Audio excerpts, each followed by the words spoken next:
Hola hermanos, muy buenos días. Bueno, el día de hoy estamos ya en nuestro nuevo devocional del día de hoy. El día de hoy, bueno, vamos a continuar con nuestros devocionales respecto del libro de Génesis, de personajes que hallamos en el libro de Génesis. Y bueno, el toca el día de hoy, vamos a analizar un poco, vamos a reflexionar un poco sobre la vida de Judá, uno de los hermanos mayores de José. Y bueno, no sé si los que se acuerdan acerca del devocional de Lea fue su cuarto hijo. El cuarto hijo de Lea fue Judá y fue con el cual los tres primeros quería ganarse a su esposo, a Jacob. Sin embargo, con el cuarto dice, ahora alabaré a Jehová, ¿no? Y ese es el significado de Judá, significa alabanza. Ese es el significado del nombre de este personaje. Bien, eh, cuando nosotros vamos al texto bíblico y empezamos con la historia de José y empezamos a ver cuando lo venden, todo eso, bueno, vemos ahí una aparición de Judá, ¿no? La idea primordialmente entre los hermanos de José para con este era matarlo, era asesinarlo. Esa era la primera impresión que tenían respecto a José. Sin embargo, bueno, vemos ahí a Judá, ¿no? Que es quien mete las manos y les dice que qué provecho hay en que maten a su hermano y encubran su muerte y que es mejor venir y vendérselo a los ismaelitas. Es mejor venderlo a los ismaelitas y que no sea su mano sobre él, porque es su hermano, es su propia carne. Y bueno, todos estuvieron de acuerdo con Judá. Entonces se dan cuenta, Judá fue quien tuvo la idea de venderlo, fue quien declinó esa idea de matarlo. Indudablemente también no se salió de las manos de Dios, pese a que dijeran, pero lo vendió, sí, pero no lo mataron. Tenía un gran propósito de Dios que José estuviese allá en la tierra de Egipto. Y bien, y pareciera que el relato de José se corta en el capítulo 38 para hablarnos un poco más de Judá. Y en el capítulo 39 como que retoma, es decir, se ve como una interrupción entre el libro de Génesis cuando estamos en el apogeo de la historia de José. Es interrumpida por una historia respecto a Judá. Y bueno, es precisamente en la que nos vamos a centrar el día de hoy. Vamos a centrarnos sobre el capítulo 38, Judá. Y bueno, aquí el título nos pone Judá y Tamar, ¿no? Pero vamos a ver quién era Judá y quién era Tamar. Bueno, conforme se desarrolla el texto, bueno, vemos que Judá va a un varón adulamita que se llamaba Gira y toma una mujer de él, la cual se llamaba Sua. Es decir, Sua se convierte en la mujer de Judá y bueno, entre Judá y Sua conciben tres hijos. Conciben a Er, conciben a Onán y conciben a Sela. Entonces, bueno, después de esto, Judá busca darles una mujer a cada uno de sus hijos, pero bueno, obviamente comienza por el primogénito, ese era como parte del orden, ¿no? Tenía que ir por nivel de primogenitura. Entonces, él como primogénito, pues le consigue una mujer, la cual se llamaba Tamar. Ahí ya encontramos el nombre de esa mujer, ¿no? Tamar. Y bueno, es el primogénito de Judá el primogénito de Judá no fue hallado justo ante los ojos de Dios y Dios le quitó la vida. Después, bueno, veríamos algo que la ley mosaica entablaría, ¿no? Que sería que como él no tuvo descendencia, le tocaría a Onán darle un hijo y ese sería como si fuera la descendencia directa de Er, o sea, no sería como su hijo, por así decirlo. Entonces, bueno, Judá manda a Onán y le dice que tiene que allegarse con Tamar para darle descendencia a su hermano. Y Onán precisamente no lo hace, ¿no? O sea, conviene en el acto, conviene en el acto para darle descendencia a su hijo, sin embargo, a su hermano, sin embargo, nunca lo hace, ¿no? Y bueno, eso también fue de desagrado para Dios y por lo cual también Dios le quita la vida, ¿no? Después, bueno, el Señor le dice a su nuera que se esperara. Judá, perdón, le dice a su nuera que se esperara a que creciera su hijo menor, a que creciera Sela su hijo. No sea que él muera también como sus hermanos. Y fue Tamar y estuvo en la casa de su padre. Entonces, vean aquí fue un compromiso que tuvo Judá con Tamar, el cual fue que le daría a Sela en unos años póstumos, que Sela también estaría con ella, pero precisamente como había visto el patrón dos veces de que Dios le quitaba la vida, pues dijo, no va a permitir que también Sela se vaya, ¿no? Y bueno, después cada uno, ella tiene tiene su camino y todo eso, y después vemos que también Judá enviuda, muere su esposa, muere Súa, y bueno, Judá se consoló y subió a esquiladores de ovejas a Timnat, él y su amigo Kira, el Adulamita. Entonces, bueno, después vemos que Judá precisamente enviuda, muere su mujer, y vemos aquí que, bueno, empiezan a mencionarle a Tamar, ¿no? De que, por aquí anda su suegro, ¿no? Y bueno, ella se quita los vestidos de la viudez y se cubre con un velo y se pone a la entrada junto al camino de Timnat, donde andaba Judá, y, había visto que había crecido Sela y no se la había dado por mujer, es decir, a Judá tal parece que ya se le había olvidado el compromiso que había adquirido para con Judá, y, y vean aquí lo interesante, ¿no? Y el versículo 15, sí, el 15, y la vio Judá y la tuvo por ramera porque ella habría cubierto su rostro, es decir, Judá ve a Tamar, no la reconoce, sin embargo, piensa que es una prostituta, eso es lo que quiere decir la palabra ramera. Pensó que era una prostituta, ¿no? Que vendía su cuerpo o favores sexuales a favor del dinero, ¿no? Eso es lo que pensó Judá al ver a Tamar. Y bueno, entonces se apartó del camino hacia ella. Vean cómo Judá todavía se acerca a ella y le dice, déjame ahora llegarme a ti, pues no sabía que era su nuera. Y ella le dijo, ¿qué me darías por llegarme a mí? Él le respondió, yo te enviaré del ganado un cabrito de las cabras. Y ella dijo, dame una prenda hasta que lo envíes. Entonces Judá dijo, ¿qué prenda te daré? Ella respondió, tu sello, tu cordón, tu báculo que tienes en tu mano. Y él se los dio y se llegó a ella y ella concibió de él. Y aquí vemos tal cual el pecadote de Judá, ¿no? Vemos aquí cómo Judá peca con Tamar, pero aquí también vemos aquí otra vez que vuelve a Judá a romper se sigue corrompiendo Judá, ¿no? Vemos aquí un ejemplo que no la reconoce, obviamente, y por eso se llega a ella. Ella le dice, ¿qué me darías? Y él le dice, un cabrito.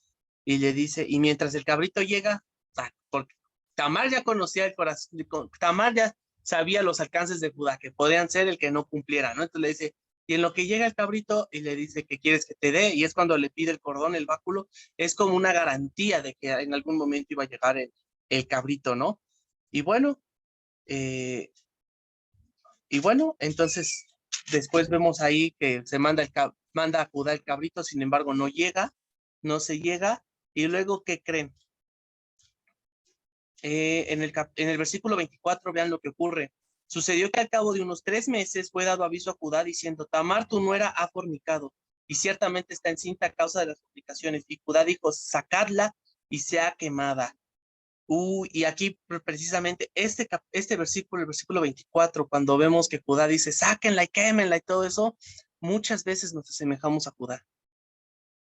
Muchas veces nos parecemos muchísimo a Judá. Cuando nosotros cometemos una transgresión, y cuando alguien más comete una transgresión o comete un pecado similar al de nosotros, nos gustaría verlo consumido vivo, nos gustaría ver y pedimos el juicio de Dios por eso, pero a veces nos olvidamos que parte también de esos pecados, parte de esas consecuencias, muchas veces, a veces podemos llegar a ser nosotros mismos. Cuando yo veía el versículo 24, me acordé de uno de los descendientes de Judá. Judá es uno de los personajes, yo diría, muy importantes dentro de las tribus de Israel. De ahí viene el reinado. Ustedes van a ver que se divide el reino, van a ver ahí el reinado, y van a ver que de ahí viene precisamente uno de los descendientes, que es el rey David, y posteriormente va a venir Jesucristo. Entonces, por eso es de gran importancia el personaje de Judá, la tribu de Judá también. Entonces, este acto me recordó tanto al rey David, muchísimo al rey David, y porque nosotros podemos ver aquí que Judá se preocupa más por lo que la gente opinaría de él, se preocupa más por se me olvida mucho el nombre, su reputación. Judá se preocupa mucho por su reputación, y muchas veces eso somos nosotros. Déjame decirte que también David en su tiempo también se preocupó más por su reputación. David se preocupó por su reputación cuando tiene su pecado con Betsabé. ¿Qué es lo que pasa? Bueno, tiene el pecado con Betsabé, y manda a matar al esposo de Betsabé, ¿no? Prácticamente lo entrega en la batalla ebrio al inicio de la batalla, es decir, una muerte rápida, muere y ahí queda, ¿no? Y parece que todo quedó bien porque después Betsabé tiene un hijo con David, el cual fue producto de un pecado, pero al ya no tener marido, pues parece que, sí, todo fue dentro de la ley, ¿no? Todo fue dentro de la ley, no hubo pecado tal cual, ¿no? Pero sin embargo, cuando llega el profeta Natán y le hace una alegoría de una historia, ¿no? Y le dice que a un hombre le han quitado todo lo que tenía, todo le han quitado. Y David se enoja y le dice, han de darle muerte a ese hombre, díganme quién es para que lo castiguemos. Y yo creo que Natán se rió y le dijo, ciertamente ese hombre eres tú. Y la actitud de David, ¿cuál fue? La actitud de David fue mandar a encerrar a Natán. La actitud de David fue llegar y atacar a Natán. ¿Fue ensoberbecerse? No, la actitud de David fue arrepentirse. Y es algo muy similar que vemos prácticamente en el que sería el inicio de la tribu de Judá. Ciertamente parece ser una historia muy similar. Se dan cuenta, Judá siendo el que fornicó con ella, o sea, Judá habiendo fornicado, habiendo pecado él también, de la misma manera que Tamar, él no sabía que con Tamar, pero había cometido el mismo acto que sería de abominación para Dios, cometiendo el mismo pecado, y él manda y juzga a Tamar, pero no se fija en lo que él es, no se fija en que él también había pecado. Eh, Indiscutiblemente, o dejando de lado que había sido con Tamar, pero él también había hecho el mismo acto. Él desconocía que con Tamar, pero él mismo había tenido relaciones con una que él pensaba que era una prostituta. Y después vean cómo llega el corazón de Judá, que dice que sáquenla y quémenla. Muchas veces nos asemejamos a Judá, que nos gusta andar fijándonos en el del otro lado y así como que fulanito ha de ser expulsado, ha de pasar esto, ha de vivir lo otro, y empezamos ahí a andar atacando. Sin embargo, hay que centrarnos en lo que también nuestras transgresiones, lo que nosotros hacemos. Pero vean aquí lo que Tamar le dice. Pero ella, cuando la sacaban, envió a decir a su suegro, del varón cuyas son estas cosas estoy encinta. También dijo, mirad ahora de quién son estas cosas, el sello, el cordón y el báculo. Vean nada más. Ahora sí que Tamar sabía quién era su suegro, porque ya habiendo crecido su hijo, no se lo dio. O sea, desde ahí Judá no se hizo responsable de su palabra. No le dio a su hijo, no le dio a su hijo, ahorita les digo el nombre de su hijo, a Sela, perdón, se me está olvidando el nombre. A Sela, no le da a su hijo Sela. Por eso Tamar le toma sus palabras, porque le toma sus cosas, porque ha de haber dicho, no me la vuelve a aplicar. Entonces le enseñan el sello, el cordón y el báculo, y vean entonces, Judá los reconoció y dijo, más justa es ella que yo, por cuanto no le he dado a Sela mi hijo, y nunca más la conoció. Y aquí, bueno, vemos que aconteció que aquel tiempo de dar a luz, aquí habían gemelos en su seno, es decir, Tamar concibe hijos de Judá. Y notamos que Judá reconoce su acto, reconoce y dice, más justa es ella que yo, por cuanto no la he dado a Sela a mi hijo. Se da cuenta que prácticamente el origen de todos sus males, el origen de todo su camino en pecar, fue precisamente no haber cumplido su primer propósito, que fue haber dado a su hijo Sela a Tamar, como lo habíamos comentado, como tal vez lo dio Nan, pero este murió. Judá había quedado en dárselos a Sela, pero no lo hizo. Entonces, muchas veces a nosotros como humanos nos gusta sentarnos en el trono de juez y juzgar y decir y bla, bla, bla, y fijarnos en el pecado de los demás, pero que cuando nos tocan nuestros pecados, déjame decirte algo, el testimonio que es que todos nosotros hablamos, ¿no? Del buen testimonio y todo eso, el testimonio tiene que ver lo que Dios opina de nosotros. El testimonio tiene que ver con lo que Dios le agrada de nosotros. El testimonio tiene que ver lo que Dios mismo tiene el concepto de nosotros. Cuando a nosotros nos preocupa el concepto que tenemos delante de los hombres, hermano, eso no se llama testimonio, eso se llama reputación. Y es lo que cuidó Jehová, es lo que cuidó Judá, perdón, es lo que cuidó Judá, fue su reputación. David también cuidó su reputación. Pero déjame decirte algo, cuando tú lees el libro de Samuel con David, y cuando tú lees este capítulo con Judá, la reputación de ellos dos van para los suelos. O sea, tienen muy mala reputación delante de los hombres. Tristemente tú le dices a alguien que si conoce a David, dice, sí es el que tuvo su pecadillo por ahí con Betsabé, ¿no? Muchos reconocen a David por eso, pero déjame decirte algo, así como lo reconocen por lo malo, el testimonio de David es muy grande delante de Dios. ¿Por qué? ¿Por qué es tan grande el testimonio de David frente de Dios si ciertamente pecó, mató a un hombre para ver su transgresión, fornicó con una mujer, fornicó con Betsabé? Precisamente, el testimonio de David es tan grande porque reconoció sus actos, reconoció el mal que él había hecho y más aunado a ello, le pidió perdón a Dios. Lo reconoció al profeta Natán y le dijo que ciertamente lo había hecho y pide perdón por sus actos. Recibe la consecuencia de sus actos. Sin embargo, todo lo que proviene después, vemos que también el testimonio de David fue muy grande para Israel. ¿Qué tan grande? Pues que todos los reyes fueron medidos con David. O sea, es decir, cuando ustedes lean el libro de Reyes o de las Crónicas, van a ver que los reyes son medidos parece que David es la unidad de medida, ¿no? Dicen, y este fue como su padre David, y algunos dicen, y este no fue como David. O sea, David fue la unidad de medida para los reyes precisamente porque a él tuvo un testimonio agradable delante de Dios. Y hoy en día, hermanos, y lo mismo ocurre con Judá, empezó a cuidar su reputación hasta que se dio cuenta que él había sido aquel hombre que había fornicado con Tamar. Es cuando él reconoce su pecado y reconoce que había hecho mal. Y es cuando él también logra a decir que él es un hombre injusto.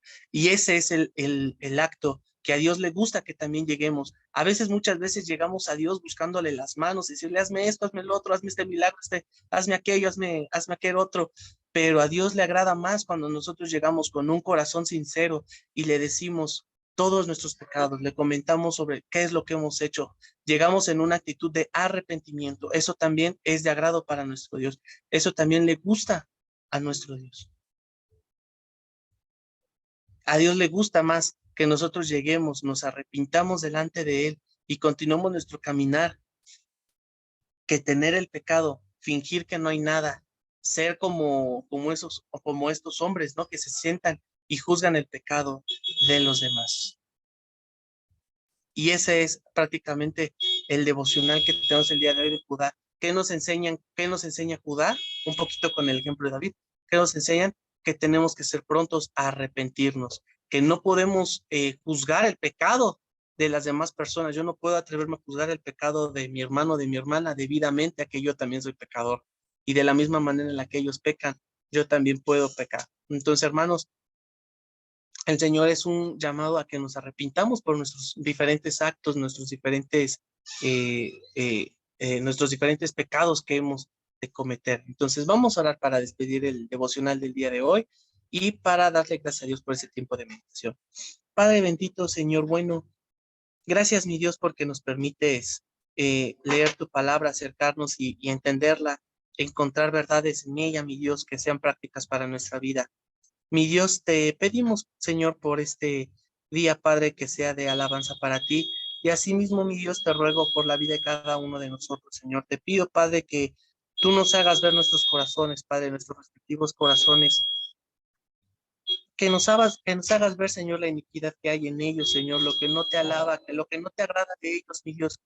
Que tú lo quites, Padre Celestial, que primero nos lo hagas ver, Señor, que no permitas, mi Dios, que nos sentemos en un lugar privilegiado, Señor, que no nos sentemos, Señor, en ese lugar, Padre, en el que nos atrevamos a juzgar a los hombres, Señor, sino que primero nos juzgamos nosotros mismos, Señor, juzgamos nuestro corazón para alcanzar a tener un hermoso testimonio delante de ti, mi Dios. Te alabo y te glorifico, Señor, por lo que tú haces, Señor, y te ruego por el corazón de cada uno de mis hermanos, Padre. Que tú lo bendigas, que seas alabado y glorificado. En el nombre de tu Hijo Jesucristo, amén. Amén, hermanos, que Dios los bendiga. Y bueno, ahí nos estaremos viendo en otro devocional. Saludos.